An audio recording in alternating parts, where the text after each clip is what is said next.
Hello, I'm Suzanne James. Welcome to Nightshift, the podcast where we talk about all things voluntary assisted dying in Australia. Today we have a very special VLP guest who'll be speaking to Mr. Ian Wood. He is co-founder of Christians Supporting Choice for Voluntary Assisted Dying. Their website you can find at christiansforvad.org.au. It was founded in 2009 by Ian and the late Reverend Trevor Bench, who was from North Adelaide Baptist Church and was a hospital chaplain. Ian Wood was also the 2024 recipient of the Dr. Rodney Syme Medal, awarded by Dying with Dignity Victoria for outstanding contribution and distinguished service to the voluntary assisted dying movement. We are delighted he is speaking with us today, and he joins us now from Bowral. Ian, welcome. Thank you, Susanna, and I'm delighted to be here. Let's start with the how and why of Christians Supporting Choice first came about. What was the catalyst for founding the organisation in 2009, and what is the organisation's core business? My interest in VAD was brought about through an auntie of mine who died horribly from terminal bladder cancer. Her body was rotting while she was still alive. But my interest in the formation of our group started when I found a letter from Cardinal Ratzinger, who was later Pope Benedict. And in this letter to the some American higher clergy, he stated that while killing Catholics could accept killing as an act of in war or killing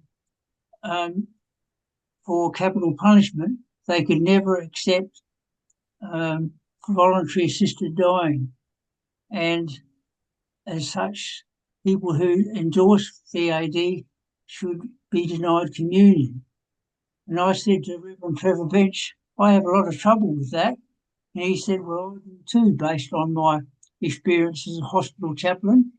And he actually wrote a letter in support of VAD and sent it to MPs in the South Australian Parliament.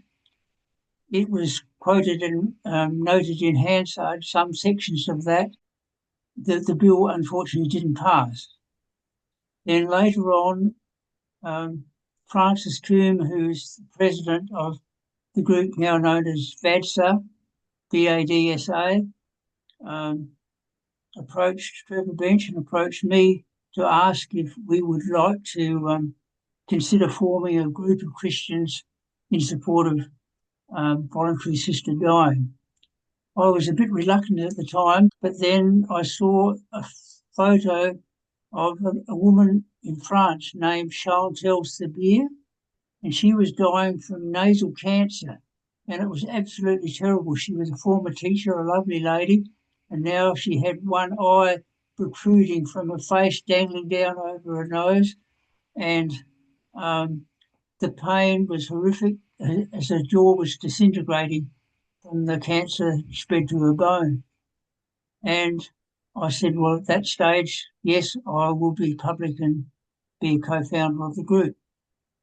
Your group's done some significant research over the years showing the vast majority of Christians and Catholics support the right of the terminally ill to access VAD, even if they might not necessarily want it for themselves because of their own beliefs. Please share with us the key statistic you've seen on that. Just how high is support for VAD amongst the church membership, and how consistent has that been over the years? Well, initially the data I had didn't actually include the Christian segment of the support, but it was interesting to note that back in 1965, there was a majority of support in favour of VAD, and a huge proportion of the people surveyed had no opinion. And then in later years, the percentage went up.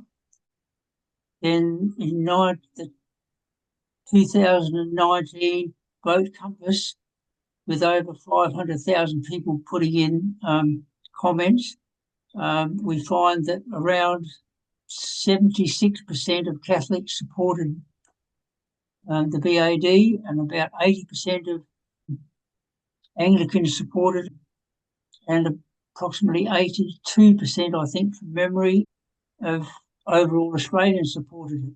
What was interesting to note that Archbishop Harris of Townsville, he was made a person who the Catholic Church said would support the opposition to VAD. And he claimed to be speaking for the 80,000 people in his parish, when the research from the actual support in his parish diocese meant that about 1 in 9 of the people in his diocese actually were against VAD, and the remainder of it were in favour. So he was absolutely misrepresenting the case. And any public debate around VAD tends to bring the fundamentalists out of the woodwork, often quoting all manner of Bible verses in a bid to prove that somehow allowing already terminally ill people compassionate end-of-life medical care is somehow unholy or even evil. Now, your website, christians4vad.org.au, points out that Jesus preached love and compassion, and it also provides some key examples of biblical cherry-picking by people in opposition to VAD.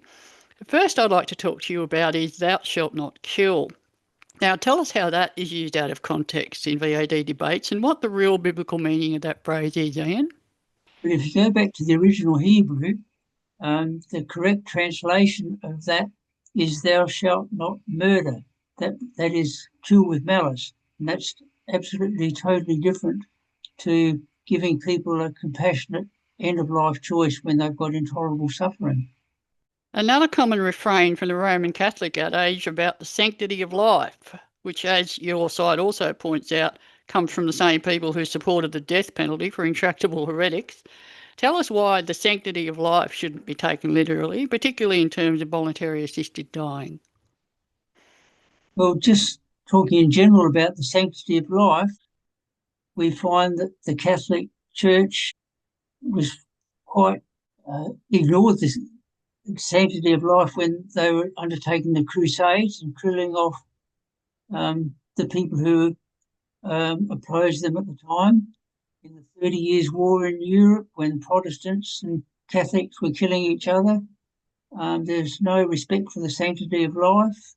If we really think about the sanctity of life, we can look at the story of Noah, which is quite well known, and we're told that at that time Noah and his family were the only people not guilty of sin, and everybody else on the earth was drowned. And that's not showing much respect for the sanctity of life. Now, the last quote I'd like to ask you about is one I find particularly hypocritical when VAD opponents use it. They argue that you, quote, can't play God, unquote, by interfering in what they see as the natural order of things by hastening your own inevitable death. What is your response to that assertion? There's playing God is often referring to the fact that they would state that God determines when we die. And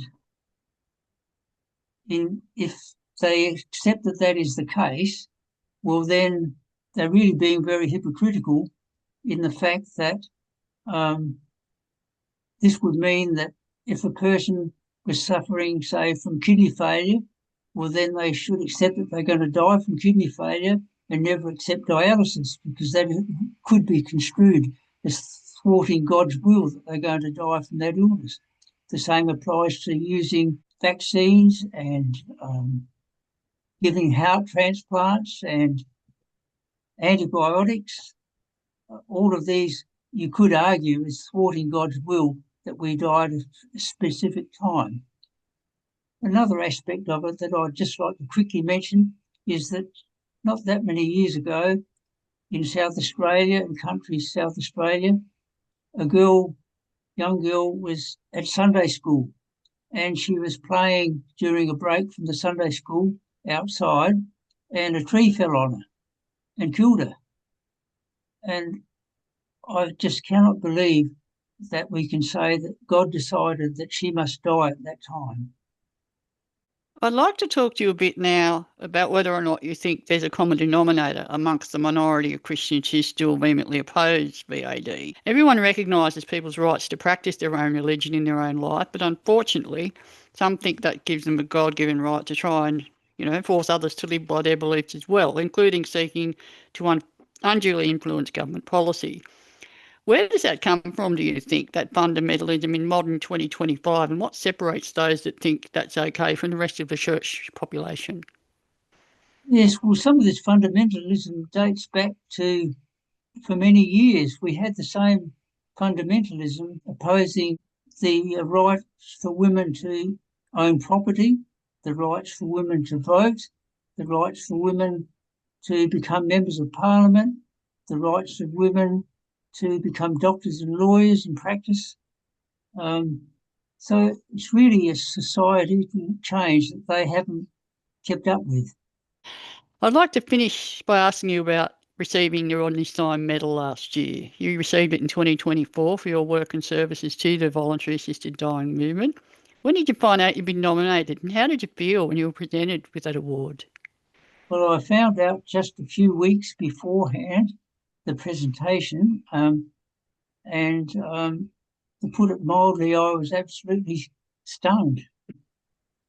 They asked me if I'd be willing to accept it, and I said yes, I certainly would love to accept it, because I valued Rodney Syme as a mentor for me for many years, and I think that his work prior to the VAD law being passed in Victoria and after it was passed was incredible in the work that he did to facilitate the VAD law being passed. I was humbled and honoured to be offered that award.